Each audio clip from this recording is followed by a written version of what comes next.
అంటే ఆయనలో ఏముంది? ఆ నజరేయుడైనటువంటి యేసుక్రీస్తు ప్రభువారిలో ఏముంది అనంటే పవిత్రత ఉంది, పరిశుద్ధత ఉంది. కనుక ఆ వస్త్రపు చెంగు ముట్టుకోగానే స్వస్థత కలిగింది. 1 గంట 2 గంటలు 12 గంటలు కాదండి, 12 రోజులు కాదండి, 12 నెలలు కాదండి, 12 సంవత్సరాలు ఆ రక్తస్రావముతో బాధపడినటువంటి స్త్రీ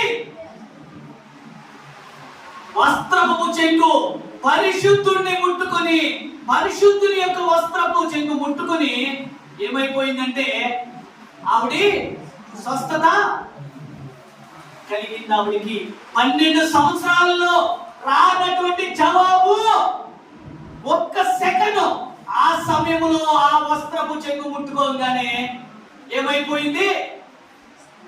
ధన్యురాలైపోయింది. ప్రియులారా, అంటే ఎందుకని? ఆ యొక్క సందర్భంలో ఆవిడికి స్వస్థత కలిగింది. ఆవిడ పశ్చాత్తాపడింది. దేవుడు గమనించాడు, దేవుడు చూచాడు.